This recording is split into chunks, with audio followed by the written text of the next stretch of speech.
What's up, everyone? So, anxiety. If a lot of you know me personally, you know I got anxiety. You know I've done a lot of things, or I haven't done a lot of things in life because of anxiety. So I kind of want to touch a little bit on that and how God got me through it. You know, first and foremost, God is the best thing in the world for all mental stuff that you might go through. Now I know a lot of you on my page aren't like, it's weird because I get like a lot of love from all the God people, kingdom boys, Christ steppers, but I also get a lot of hate from the non-believers as well, which is fine. I mean, I used to be an atheist, used to be an agnostic. I'm very open about that, not trying to hide anything. So a lot of people, they'll kind of sit there and say, well, you only believe in God because you went through some hard times. To that, I will say yes. I did go through some hard times, and that's kind of what I'm going to talk about. So if you follow my page for a little bit, or you know a little bit about my testimony, I had a mental breakdown in 2018. Like, worst thing in my life, right? I essentially, what happened was we were on this trip to go to this concert, and just some bad things had happened. Like previously, like I had my first anxiety attack and I thought I was actually dying. So like I went to the hospital and they gave me an EKG, fluids, everything like that. And they were like, you're not dying, you're having a panic attack. So I know some people have been there before. If you've never had a panic attack before and you start Googling your symptoms, you're probably going to think you're dying. Don't go to the hospital unless you want to, because if you are dying, I don't want you to be like, well, Matt told me not to go to the hospital. But after that, I quit smoking, and that's like when I really took God serious. I got baptized, everything like that. But the anxiety was like still always there, right? And I would battle it a little bit, I went out to Arizona for this training once, and I had like a massive panic attack, and I had to like leave the room, super embarrassing, just like left the room. And I'm around a bunch of people that like don't suffer from that, so they're probably like, what is this guy doing, And then I had been to concerts my entire life. Like the first concert I went to by myself was in 2008. But I go to this concert, and we go early during the day, so there was only like a couple thousand people, and then just 20,000 people started piling in, and I started freaking out. And then, like, because the day before that I was driving in Eisenhower and I had a disassociated event in the freaking tunnel. So after that, I just like stopped going on trips. And then it got really bad to the point where like I couldn't go through drive-thrus. And then I sell cars for a living, obviously.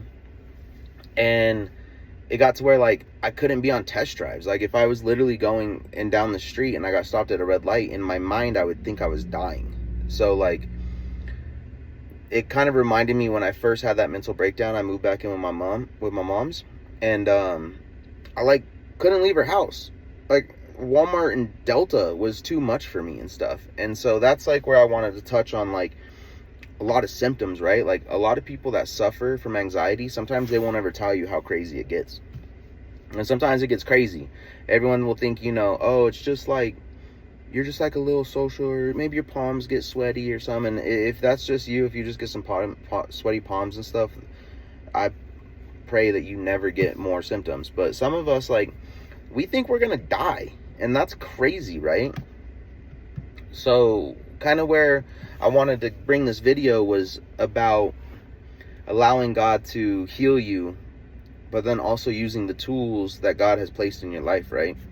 So I was suffering like really bad anxiety, and I was just battling it through. I was trying to do like meditation, I was trying to do this, I was trying to do that, and I was like praying to God. I was like, I don't want to have anxiety anymore, And then my doctor was like, have you ever tried hydroxyzine? And so they put me on medicine when I was younger. They put me on Prozac and made me extremely suicidal. Then they put me on this drug called Lamictal. It's for like seizures, but it works for bipolar disorder because it kind of just numbs you out. And I didn't like it because I felt like I was a ghost in my show. And that's actually why I started smoking weed, was because everything that they told me the Lamictal was going to do, it did. But then, like, I wasn't just blank, So that's why I was like self-medicating for a very, very, very, very, very long time through heavy medication, heavy self-medication. But I was praying, and God was like, yeah, just talk to your doctor about it. And at first I was like, I don't want to be on medication again. So I told him, I was like, I don't want to be on benzos, because I've seen some homies get super gone off Zans and be addicted to Zans, and it's not a good look for you, I've also told him too, I don't want a SSRI, which is a serotonin, like differentiator in your brain. So it messes like with your serotonin levels. That way it like levels you out. I didn't want to be on that because sometimes it's a guessing game. People will be on medication for, 30 days, 60 days before they even understand what's going on in their head. And by that time, sometimes it gets worse. Because like I said, when I was on Prozac, it got worse. So I told him, I was like, I don't want to be on anything like that. And he was like, well, this hydroxyzine is just antihistamine, but it works for anxiety. And I battled the concept for a long time because I was like, no, God will cure me. I don't need medicine. And then I was like, I don't want to be on medicine. I don't want to take a pill every day. But then I was listening to Craig Rochelle and then Sean Johnson, and sometimes like when your brain, like, because anyone that has anxiety, they know like our brain is wired different.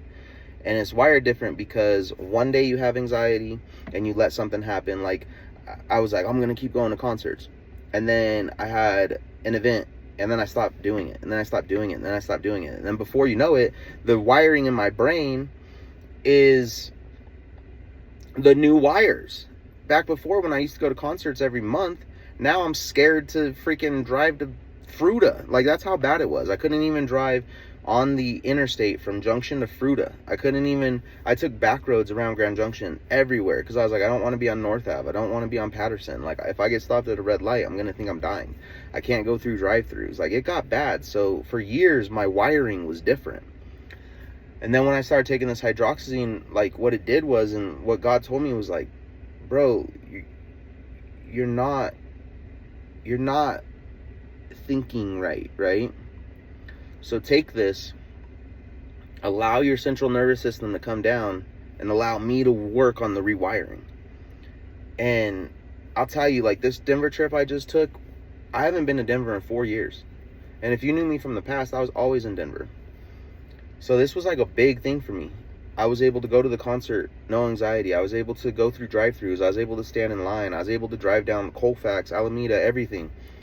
And there were moments when, I would get a little anxious and stuff, but I just kept up on my medication. And the more I'm going to do that, the more my brain is rewiring itself, and it's getting out of that fight or flight where it's saying, bro, you aren't going to die and it's going to be okay. So I really wanted to make this video because I see a lot of people that are suffering from anxiety, a lot of people that believe in God, and a lot of people that take medication. And I want you to know, like, there's no shame in taking medication. Like, if someone's like, oh, well, you got to take this pill. And so what, bro? And so what? Like, if it's helping me rewire my brain, the brain that was too scared to go through freaking Taco Bell drive-thru, I will take the medication, do the things, and have God work on my brain. Because today, like this year, I was like, in January, I was like on my knees crying. I was like, I don't want to be depressed. I don't want to be anxious anymore. God, what do I need to do? And he's like, give your life to me. I was like, all right, I already have. And he's like, no, you haven't. You have not given your full life to me. This is the year I take everything back. And this is the year I want you to take everything back too. Like, you have it in you to take everything back too. All the pieces of yourself that you lost, all the anxiety you have, all the depression. Take yourself back this year and do it in like a good way, right? Like if you need medication, just take it. If you need therapy, do it. If you need Celebrate Recovery, do it. If you need Narcotics Anonymous, do it. Like that's the kind of stuff that I'm on. Like people are like, why do you go to so much church? Because I need to, it's like you work your program, and every person's program is different. My program is 2 churches, Bible studies, life groups, Celebrate Recovery, NA, all of that, friendships, everything like that. And that works for me, and it's rewiring my brain. So I don't want to go, this video is already 10 minutes long, but I just want to say, if you made it here, don't be ashamed of yourself. Do what you need to do. God loves you. You can always reach out. I'm not the best about reaching out because I got a lot of stuff going on, but I'll try my best, I hope you all have a super blessed day. God's so good. God's good always, all the time. And if you ain't, say he isn't, then you lying.